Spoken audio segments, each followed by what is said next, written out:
आज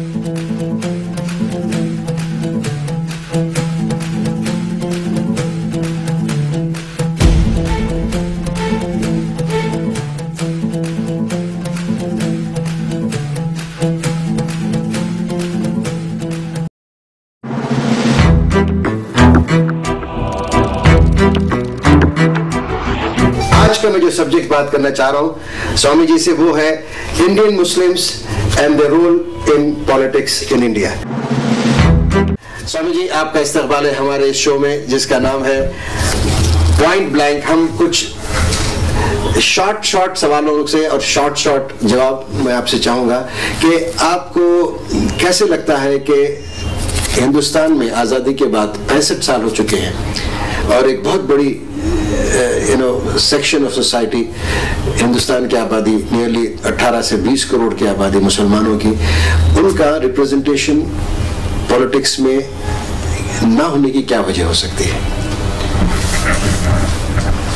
हजरत मौलाना अली मियाँ कहा करते थे कि मुसलमानों का सियासत में रोल केवल कुली का है, इसको बैठा लो उसको उतारो, इससे ज्यादा कुछ नहीं रहा। उसकी वजह खुद मुसलमान नहीं है, उसकी वजह इस देश के नेता हैं। उन लोगों ने मुसलमानों को इस तरीके से बांध रखा कि वो ऐसा ही रोल करने के लिए मजबूर रहे। जी, आप देखते हैं उत्तर प्रदेश, आपके ही आंध्र प्रदेश में एक भी आज तक मुस्लिम मुख्यमंत्री नहीं दिया गया। आजादी के 65 साल हो गए। ये जो रिजर्वेशन है नौकरियों में, तो मैं समझता हूँ कि आज जितनी गरीबी मुसलमानों में है उतनी गरीबी कहीं नहीं। सही में अगर कोई दलित है तो मुसलमान दलित है। बिल्कुल, आप सही फरमा। अब देखिए इन लोगों का भेदभाव देखिए कि एक हिंदू धोबी को रिजर्वेशन है, मुस्लिम धोबी को रिजर्वेशन नहीं है। वो दलित नहीं, वो दलित कोटे में उसको रिजर्वेशन उसको नहीं मिलता, और जबकि दोनों का एक ही पेशा है। और इसी तरीके से एक सब्सिडी जो बहुत हल्ला होता है, बीजेपी और विश्व हिंदू परिषद और आरएसएस हल्ला मचाती है कि मुसलमानों को हज की सब्सिडी दी जाती है। मैं आपसे जो जानना चाह रहा हूँ ब्रॉडली, जो ये है कि मुसलमानों की बैकवर्डनेस दो जगह पर, एक है एजुकेशन पे, दूसरा जो है इकोनॉमिक। ये इनका स्तर एजुकेशन और इकोनॉमिक में नहीं बढ़ता है। और आपने बिल्कुल सही फरमाया है कि ये यहाँ देश की सियासत और देश की जो कानून बनाने वाली ताकतें हैं, उन ताकतों ने इनका ख्याल रखते हुए भी नहीं रखा। ये लगता तो है कि रखें, लेकिन होता नहीं है, क्योंकि रंगनाथ मिश्रा कमीशन और राजेंद्र सच्चर ये गवाह हैं। ये कमीशंस गवर्नमेंट ऑफ इंडिया की मनमोहन सिंह की बनाई हुई कमीशंस थे। उनकी रिपोर्ट ये कहती है, जैसे आपने सही कहा, कि दलितों से भी नीचे आज मुसलमानों का स्तर है। तो आप ये मुसलमानों के पास क्या विकल्प बचता है जब ऐसे हालात होते हैं? तो उनके लिए क्या विकल्प होना चाहिए? क्योंकि सियासी तौर पे अगर वो ताकतवर नहीं बनेंगे और सभी पोजीशंस पे उनको जॉब्स नहीं मिलेंगी और डिसाइडिंग पोजीशंस पे नहीं होंगे, तो इनका स्तर गिरता ही रहेगा। तो आपके जहन से कैसे आप सुझाव देते हैं, कैसे समझते हैं कि इसके समाधान कैसे हो सकता है? सबसे पहले मुसलमान भाइयों में जागरूकता होनी चाहिए सियासत के प्रति। एक ये जो नेता हैं, इन लोगों ने हिंदू धर्माचार्य और मुस्लिम धर्माचार्य यानी उलमाओं को एक मैसेज दिया। वो मैसेज था कि राजनीति बड़ी गंदी है, अच्छा, सियासत बड़ी गंदी है। मैसेज देना चाहिए धर्माचार्यों और उलमाओं को, नेताओं को तो उल्टा हो गया। नेताओं ने धर्माचार्यों और उलमाओं को मैसेज दिया कि सियासत बड़ी गंदी चीज है। अच्छा। और इस मैसेज को उलमाओं और धर्माचार्यों ने पब्लिक के बीच भेज दिया कि सियासत बड़ी गंदी चीज है। अच्छा। तो अब चूंकि अपने अपने धर्माचार्यों के मुंह से उन्होंने सुना कि सियासत बड़ी गंदी चीज, तो सब लोग कहें सियासत बड़ी गंदी चीज है। आज के टाइम में हम कोई अच्छा आदमी अगर राजनीति को उतरता है तो लोग महसूस करते हैं कहाँ गंदगी में आ गया ये। वो ये नहीं समझ पाते कि राजनीति गंदी नहीं है, राजनेता गंदे हैं। और अगर ये हमारा सोच ये रहेगा, अच्छे लोग ये सोचते रहेंगे राजनीति गंदी है उससे दूर रहना चाहिए, तो ये गंदे लोग राजनीति में बने रहेंगे। और एक कहावत है कि यथा राजा तथा प्रजा, जैसा राजा वैसी प्रजा। तो अगर हुकूमत में शैतान लोग, भ्रष्ट लोग बैठे रहेंगे, दुष्ट लोग बैठे रहेंगे, तो वो देश का विकास नहीं हो पाएगा, लूटते रहेंगे जैसा कि आजकल हो रहा है। तो इसके लिए आवश्यक है कि अच्छे लोग राजनीति में आए और आकर के इन गंदे लोगों को हटाएं। तो इसमें सबसे अहम रोल अगर किसी का हो सकता है आज के टाइम में, तो मुसलमानों का। मुसलमान जो है एक वोट के हिसाब से आज हिंदुस्तान की सबसे ताकतवर। ऐसे क्यों कैसे कहते, क्या वजह है कहने? उसकी वजह है कि हिंदुओं में एक बहुत बड़ी कमी है जात की। जात के नाम पर डिवाइड है। हालांकि मुसलमानों में भी फिरके हैं तमाम, लेकिन जहां वोट की बात आती है तो वो फिरके नहीं रहते। लेकिन सबसे बड़ी चीज ये है कि दूसरों को बैठाने के लिए, जैसा कि उन्होंने मौलाना ने कहा कि गोली का काम, दूसरों को हुकूमत बैठाने यानी किंग मेकर के रूप में, तो वो एक हो जाता है। पॉलिटिकली ये पोलराइज है, वो किसको वोट डालना है किसको नहीं डालना है वहां जुड़ जाते हैं, लेकिन आपस में इख्तिलाफ है, ये कह रहे हैं आपस में इख्तिलाफ है। खुद एक राजनीतिक ताकत नहीं बन सकते। जब खुद राजनीतिक ताकत बनने की बात आती है तो बिखर जाते हैं। मैं ये कह रहा था कि जहां तक राजनीति की बात है, फिरकों में बढ़ जाते हैं, बिखर जाते हैं, बढ़ाए जाते हैं या खुद बढ़ जाते हैं। नहीं, मैं समझता हूँ इसके पीछे भी नेताओं की चाल है। वो कुछ ऐसी चीजें पैदा कर देते हैं जिससे ये चीज चलती रहती है। वो बहुत, हम उसमें कटु सत्य नहीं बोलना चाहते, लेकिन ये है कि ये कमी है, इस कमी को दूर करना पड़ेगा। और हालांकि आप पीछे जाइए कि जब आजादी की लड़ाई हुई तो जो मुस्लिम लीडर्स थे अच्छे, उन लोगों ने अक्सरियत और अकलियत का ध्यान रखा। अक्सरियत के नेता महात्मा गांधी का नेतृत्व उन लोगों ने स्वीकार किया, क्योंकि लोकतंत्र में अक्सरियत का महत्व है। सिरों की गिनती होती है। तो जो अगर हमारे पास 99 है और 99 उद्योगपतियों पर 100 मजदूर भारी पड़ेंगे, क्योंकि एक वोट ज्यादा है। चाहे उद्योगपति हो, चाहे बुद्धिजीवी हो, चाहे मजदूर हो, वोट एक ही है उसमें। तो इसलिए इस चीज को ध्यान रखते हुए मुसलमानों को अपना सच्चा हमदर्द ढूंढना पड़ेगा। आप ये कह रहे हैं कि अब तक जिस किस्म की राजनीति हुई है, जो हुकूमतों में रहे हैं, जैसे मेनली हमारी कांग्रेस पार्टी ज्यादातर 58 ईयर्स तक कांग्रेस की हुकूमत रही, बाकी 5-7 साल जो है उसमें एनडीए भी रही है, थोड़ा लेफ्ट फ्रंट भी थी। ये जिम्मेदारी किस पे ज्यादा आती है कि मुसलमानों के साथ जो स्वभाव उनका था, वो स्वभाव अच्छा दिखते हुए भी उनको फायदा नहीं हो सका, जब से मैं पहले कहा। तो ये कहाँ कैसे रोका जाएगा? ये आपने सही कहा, स्वभाव तो अच्छा है आजादी, लेकिन हल कुछ निकलता नहीं। थोड़ा सा हम ये उसको थोड़ा सा आपकी बात को आगे बढ़ा दें। आजादी मिले 65 साल हो गए। इन 65 सालों में 5 साल हुकूमत रही बीजेपी गवर्नमेंट की, 6 साल रही नॉन बीजेपी नॉन कांग्रेस, लेकिन सेकुलर। और ये 54 साल 54 ईयर से कांग्रेस हुकूमत कर रही है दिल्ली में। तो जहां तक मुसलमानों का जो विकास नहीं हुआ, जो मुसलमानों की आज सच्चा कमेटी की रिपोर्ट में जो दुर्दशा बताई गई है, उसके लिए जिम्मेदार 54 साल वाला है, ना कि 5 साल वाला। ज्यादा भारी तो वही है। जी, ज्यादा जिम्मेदारी उसी को लेना पड़ेगा। मेन उसी की जिम्मेदारी है। एक तरीके से, हालांकि हम ये नहीं कहते कि बीजेपी को मुसलमानों ने वोट नहीं दिया। मुसलमानों ने अच्छे आदमी को वोट दिया, चाहे बीजेपी का हो चाहे जिस पार्टी का हो, अच्छे लोगों को वोट दिया। लेकिन फिर भी कांग्रेस और दूसरे सेकुलर लोगों के साथ तन मन धन से मुसलमान लगा, तो सेकुलर लोगों की और बड़ी जिम्मेदारी बनती है। तो सेकुलर लोगों की वजह से तो 55 साल और 6 साल और यानी 60 साल से सेकुलर हुकूमत कर रहे हैं यहाँ पर। तो सेकुलर लोगों ने मुसलमानों के लिए क्या किया? आज मुसलमानों के पास अल्लाह की दी हुई रोजी है। मैंने उत्तर प्रदेश में देखा है कि जितने टेक्निकल काम है, घड़ी बनाना, मोटर बनाना, पेंट करना, बढ़ईगिरी, ये सारा का सारा जो ये कारीगरी का काम है मुसलमानों ने अपने हुनर से ये पैदा किया, यानी अल्लाह की दी हुई रोजी। अगर ये रोजी न होती तो आज मुसलमानों में भूखमरी हो रही होती।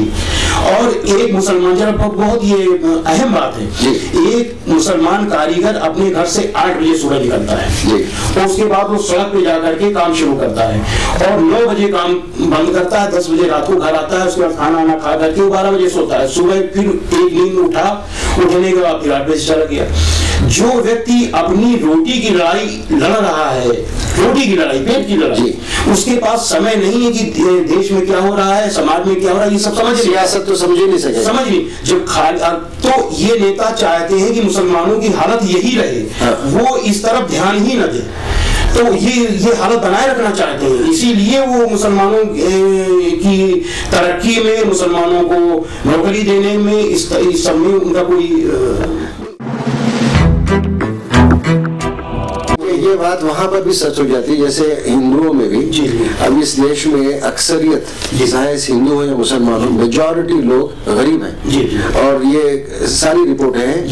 और सब्सिडी के हिसाब से अगर आंकड़ों को देखें तो नियरली 76% लोग गरीबी की धारा से व्हाइट कार्ड और पिंक कार्ड के लोग हैं। तो ये तो हिंदुओं के साथ भी इंसाफ करने से चूक रहे हैं। जी बिल्कुल। और ये मुसलमानों के साथ तो कर ही रहे हैं, लेकिन मेजॉरिटी हिंदू के साथ भी वही जो है सलूक है कि वो अपने स्तर को ऊंचा करने में नाकामयाब है। आप ये हम कैसे कह सकते हैं कि सिर्फ मुसलमानों के साथ नाइंसाफी हो रही है? और ये भी हमको मानना पड़ेगा कि हिंदुओं के साथ भी उन लोगों का व्यवहार वैसा ही है जैसा कि कमोबेश मुसलमानों के साथ है। वो नहीं चाहते कि इकोनॉमिकली ग्रो हो, चाहे कोई हो, चाहे हिंदू हो या मुसलमान हो। ये और ज्यादा घिनौनी बात है, और ज्यादा तकलीफदेह बात है। आपके प्रश्न का हम स्वागत करते हैं। आपने जो कहा, निश्चित रूप से इस तरीके का उनका जो अन्याय है वो हिंदू मुसलमान दोनों के साथ हो रहा है। मुसलमानों के साथ ये निश्चित रूप से, इस पे हम अपनी बात पे कायम है कि मुसलमानों के साथ कुछ ज्यादा हो रहा है, क्योंकि वो मुसलमानों की कमजोरी जानते हैं कि मुसलमानों को कुछ देने की जरूरत नहीं है। एक चुनाव के टाइम उनके जज्बात को भड़का दो, कुछ ऐसी बातें उठा देते हैं और उसी पर जो वाद विवाद शुरू कर देते हैं। और वाद विवाद की वजह से मुसलमान एक पक्ष बन जाता है और वो उनसे जुड़ जाता है। वो इस कमजोरी को वो कैश कर लेते हैं तुरंत। तो इस वजह से भी वो सोचते हैं काम करने, इनका काम करने की क्या जरूरत है। जब हमारा संविधान ये कहता है कि सबको बराबर हक है और सबको हिंदुस्तानी होने के नाते उसको पूरे अधिकार है, तो अधिकार, पॉलिटिकल अधिकार भी है। वो इलेक्शन लड़ सकता है, इलेक्शन में अपना प्रचार कर सकता है, वो जीत सकता है। लेकिन जिस तरीके से मुसलमान हिंदुओं को जिताते हैं, अपना वोट खुशी से जाकर एक हिंदू को डालते हैं, ये समझ के कि ये हमारी बात सुनेगा और हमारे मसाइल का हल करेगा। क्या आप समझते हैं कि ये देश में ये वक्त आ गया है कि हिंदू भी ऐसा सोचते हैं कि अच्छी लीडरशिप अगर उभरती है जो इंसानियत के और हिंदुस्तानियों के लिए काम करने के लिए कारगर है, तो उसको वोट डालेंगे। ऐसी मिसालें हैं हिंदुस्तान में, जैसे केरला में हुआ है, आसाम में भी हुआ है और बंगाल में भी हुआ, जहां पे हिंदू भाइयों ने मुसलमान नुमाइंदों को अपनी अक्सरियत से जिताया है। तो ये पूरे हिंदुस्तान में ऐसी हवा बनेगी तो कुछ बदलाव होगा कि हम भेदभाव से हटकर मुसलमान हिंदू देखे बगैर अच्छे नुमाइंदों को जिताएं और उन लोगों को जिताएं जो देश के लिए और इंसानियत के लिए और मुल्क के लिए काम करें। ऐसा है कि ये आपका सुझाव बहुत अच्छा है, ऐसा हो भी रहा है, लेकिन ये जो राजनेता हैं ये किसी अच्छी चीज को अगर इनको अपनी गद्दी हिलती हुई दिखाई देती है तो उस चीज को ये तुरंत जो है हटा देते हैं। कि हिंदुओं में भावना आ जाए कि भाई ये मुसलमानों को लीडरशिप दे दी जाए और उनको उनके नीचे पीछे चला जाए, तो ये तुरंत फिर वो इतिहास और बहुत सी चीजें उभार देंगे। वो हिस्ट्री में जिजिया लिया गया, ये लिया गया, वो लिया गया, क्या यही चीज आप चाहते हो दोबारा? तो वो सारी राजनीति करते हैं, बड़े गंदे खेल खेलते हैं। तो हमको ऐसा कोई सोच नहीं करना चाहिए जिससे इनको फायदा मिले। और मैं समझता हूँ कि आज आवश्यकता है कि अच्छा आदमी चुन करके जाए, चाहे वो हिंदू हो या मुसलमान। किसी जब अच्छे लोग जाएंगे बिना ये देखे कि हिंदू या मुसलमान है, तभी इस देश का भला होगा। और इसके लिए जनता को जागरूक होना होगा। हाँ, तो जनता जागरूक है। जैसे पहले भी आपसे हम दूसरी सब्जेक्ट की बात कर रहे थे कि आज जुर्म ज्यादा है, आज कम्युनिकेशन ज्यादा है और आज अच्छाइयों को दिखाया भी जा सकता है, लेकिन ये ताकतें जो काम करती हैं, आप जैसे बताएं, पॉलिटिकल हो या और कोई ताकतें जो लोगों को बांट कर रखना चाहती हैं, तो ऐसे बंटवारे में राजनीति और मुसलमानों के प्रति अगर राजनीतिज्ञ सही स्वभाव नहीं रखेंगे तो इस मुल्क में लंबे अरसे तक किसी भी सियासी पार्टी को बगैर मुसलमानों का एतमाद लिए हुकूमत करना मुमकिन ही नहीं है। ये भी आप मानेंगे? बिल्कुल सही है। हर पार्टी, यहाँ तक कि बीजेपी की कमी यही नजर आती है कि मुसलमानों को साथ में नहीं लेती। मैंने बात किया था कई विद्वानों से, और जैसे कुलदीप नैयर बहुत बड़े जर्नलिस्ट हैं, उनसे मेरी बात हुई थी कि मुसलमानों में को जो है बीजेपी अपना साथी, अपना वोटर मानने के लिए तैयार नहीं है। वो लोग उनको माइनस करके देखती है, तो हुकूमत कैसे करेगी? और दूसरी तरफ कांग्रेस की भी हालत ये है, जैसे आपने बताया कि तारीख बता रही है कि उनकी बातें तो अच्छी हैं लेकिन हल नहीं निकालते। तो अब जब ऐसी आपकी कोई भी बात से मुझे ऐसा नहीं लग रहा कि कहीं उम्मीद है। इतनी पेसिमिज्म, इतनी कमजोरी क्यों आ गई हमारी सियासत में? बहुत बड़ा सवाल है, बहुत तकलीफदेह भी है। मुझे बात करते हुए तो बहुत खराब लग रहा है कि हमारे देश ऐसी परिस्थिति में है कि यहाँ के नागरिक जो है खुले दिमाग से सोच नहीं सकता, अपने सियासी लीडरों को अपना लीडर नहीं मान सकता। ये कितनी अफसोसनाक बात है सौम्य जी। आपका कहना काफी हद तक सही है। और राजनीति यही नहीं, मैं देख रहा हूँ कि पूरी दुनिया में राजनीतिक लोग गंदगियाँ फैला रहे हैं अपने फायदे के लिए। एक उदाहरण है केरल का, जब अभी आपने केरल का नाम लिया, अच्युतानंद सीपीआईएम से मुख्यमंत्री थे और सीपीआईएम के लोग दावा करते हैं कि जब मैं पैदा हुआ था तो सेकुलर पैदा हुआ था। अच्छा। तो लेकिन जब वहाँ पर ध्रुवीकरण, कुछ एकाध ऐसे संगठन हैं जिनके प्रति मुसलमानों का ध्रुवीकरण हुआ, तो वो जो सेकुलर होने का दावा करते थे जन्मजात, उन्होंने सेकुलर को छोड़ दिया और हिंदू कार्ड खेल दिया। अच्युतानंद ने मुख्यमंत्री रहते हुए कहा कि हम मुसलमान पाकिस्तान बनाना चाहते हैं केरल में, दूसरा पाकिस्तान हम नहीं बनने देंगे। तो कार्ड खेल दिया, पोलराइज कर दिया, हिंदू कार्ड खेल दिया, हिंदुओं को अलग कर दिया, मुसलमानों को छोड़ दिया। जी आसाम में सेकुलर आदमी, सेकुलर जो सेकुलर कहते हैं, जनजात से सेकुलर। ऐसे ही जो है तरुण गोगोई ने आसाम में किया। वो तो बहुत मायूब बात है। क्या हुआ था एक्चुअली आसाम में आपके हिसाब से? आसाम में जो झगड़ा है वो तो जमीन का झगड़ा है और उस झगड़े को पर हम ज्यादा नहीं जाना चाहते कि झगड़ा क्यों है, क्या वजह है। लेकिन ये कि असल चीज जो हम जानना चाहते हैं कि निर्दोष लोगों को, चाहे वो हिंदू हो या मुसलमान हो, उसके जान और माल की रक्षा होनी चाहिए। वो तो कॉन्स्टिट्यूशन, हमारा संविधान ये कहता है कि सबको बराबर का हक मिलेगा, सबकी हिफाजत की जाएगी, सबको हक है अपनी बात को समझने का और मुल्क जो है गवर्नमेंट उसके साथ सही व्यवहार रखे। लेकिन आप देख रहे हैं हमारी बातों में बार बार आ रहा है कि हम व्यवहार में तफरीका है, हम व्यवहार बराबर का लोगों के साथ नहीं करते हैं। तो ये हम अपने संविधान को कमजोर नहीं कर रहे हैं? आखिरी में मेरी बात है, आपको नहीं लगता कि हम पॉलिटिक्स को भी कमजोर कर रहे हैं, हम संविधान को भी कमजोर कर रहे हैं, लोगों को भी कमजोर कर रहे हैं, मुल्क में की हवा को भी खराब कर रहे हैं और आने वाली पीढ़ियों के लिए गलत जो है मिसाल छोड़ रहे हैं? देखिए, फंडामेंटल राइट है कि रोटी कपड़ा मकान का, ये बुनियादी अधिकार है और ये इसमें बराबर से देने का संविधान ने हमको अधिकार दिया है। लेकिन छोटी सी चीज रिजर्वेशन को ले लीजिए, देश में एक दलित अगर मुख्यमंत्री हो गया तो मुख्यमंत्री होने के बाद भी दलित है, उसके बच्चे को रिजर्वेशन मिलेगा नौकरी में। एक चीफ सेक्रेटरी, कैबिनेट सेक्रेटरी अगर वो दलित है तो उसके बच्चे को रिजर्वेशन मिलेगा नौकरी में। लेकिन दूसरी जात का एक हिंदू या मुसलमान जो रिजर्वेशन के दायरे में नहीं आता, वो अगर मजदूर है तो उसके बच्चों को रिजर्वेशन नहीं है। वो तो बहुत बड़ी नाइंसाफी है। इससे बड़ी इंसाफी क्या हो सकती है?